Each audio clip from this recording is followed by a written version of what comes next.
Welcome to the 14th Pianocast.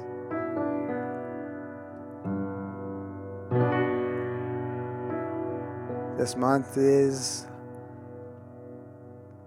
Thanksgiving month. It's Turkey month. It's No Shave November. So tomorrow this goes off. I just wanted to see. I've never grown it out for more than a month, or a month in general.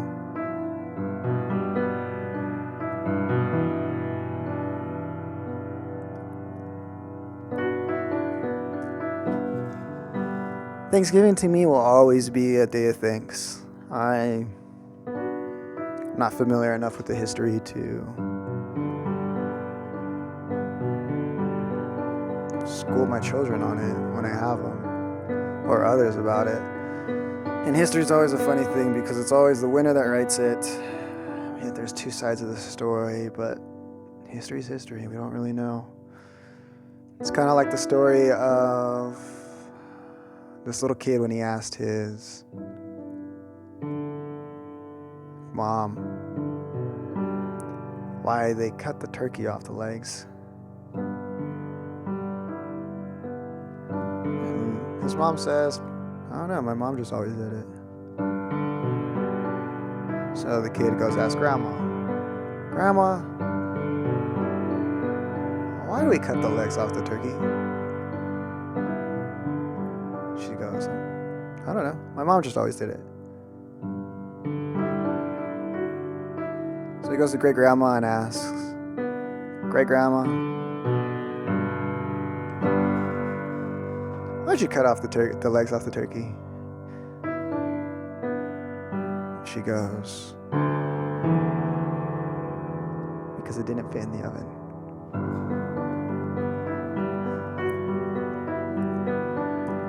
So, why we do something, or when something becomes tradition, generations can tend to forget why it even became a tradition to begin with.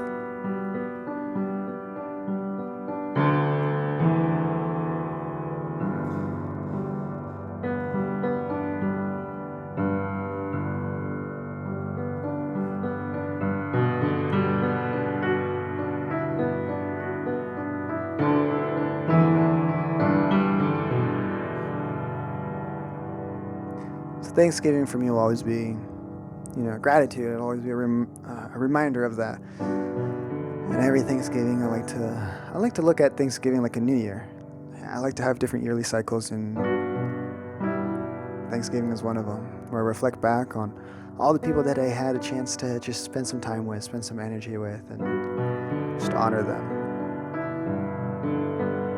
Just say, hey, thank you. That's all it takes, a small thank you. It doesn't have to be reciprocated.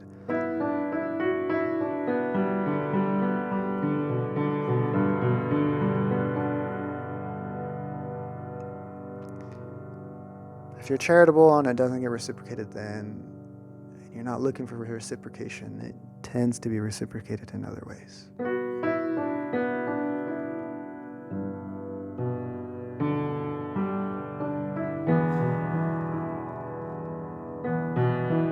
One little exercise I'd recommend is when you're going up some stairs,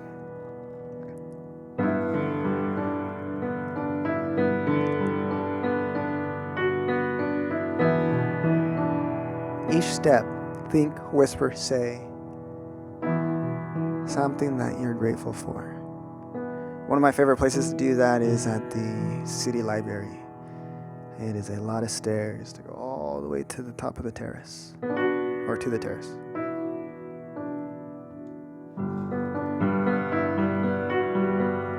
And after a dozen or so, you start to slow down. You get past all the, I'm grateful for my necessities, water, air, light. And you really start thinking about things that you're grateful for. And you'll make it to the top. There's so many details in life to be grateful for.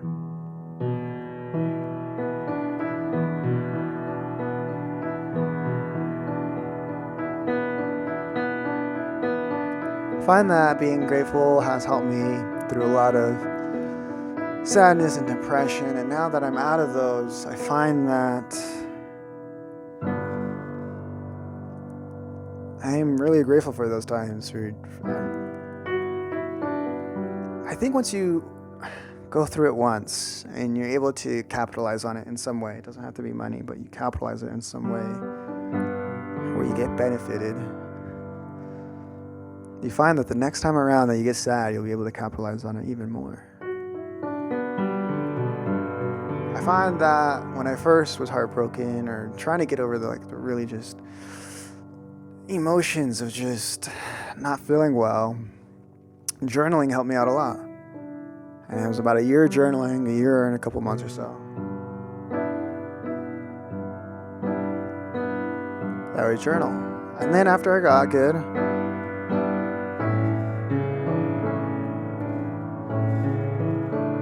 I stopped journaling. I have to consciously remind myself, hey, just jot down a little.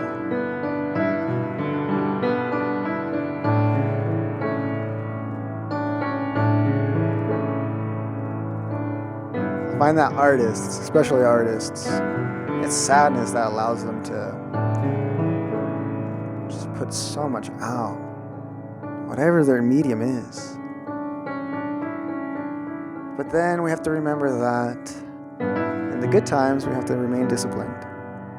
Or in the times that are on the opposite end of the spectrum of what gets you to produce and create and output, you have to have the habits in place, have the disciplines in place, so that when you go through your sad times again, because sadness will always be around.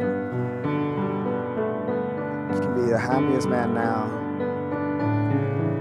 Somewhere down the line, there will be something that triggers you that just makes you shed a tear. And it's beautiful. It makes you appreciate the happiness. And if that's when you have to create, then you'll create. But you'll want to be prepared. So when you're sad and you're painting, composing,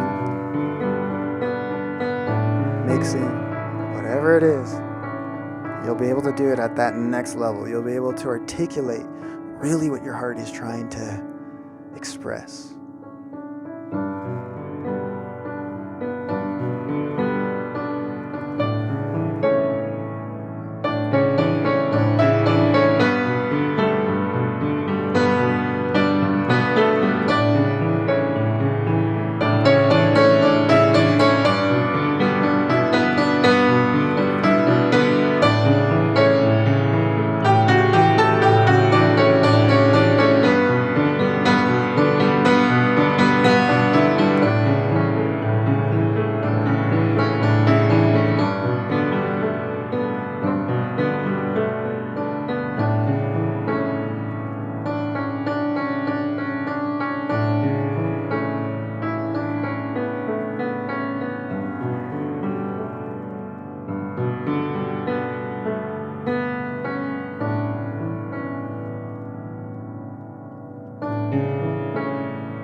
So find all the things that you haven't been grateful for.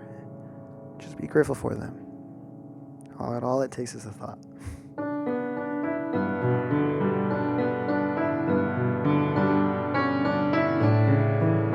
I'm grateful that we have limitations, because it's through our limitations that we are innovative. We are problem solvers.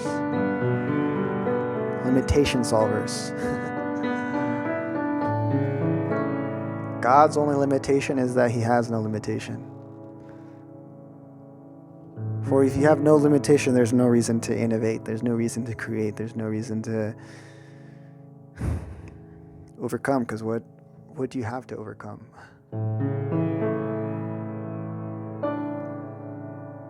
Sadness and depression, I feel like it's just a part of life, a beautiful part of life. And it becomes more beautiful if you know how to channel it and learn from the first one. It's like when you go through something the first time, you're scared, you don't know if you can. But once you do, then you're like, the second time you go around it, you're like, you know what? I could do it better. I could do it faster. You know what? I could even do it more creatively. And then you do. And it becomes joyful. So capitalize. Capitalize on your sadness, with depression, with gratitude.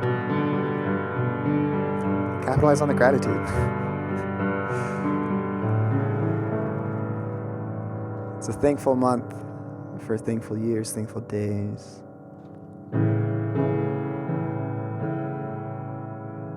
Thank you for watching, listening, sharing, subscribing, all the fun jazz. I wish you well, truly. I wish you that you try that Stairway to Heaven exercise.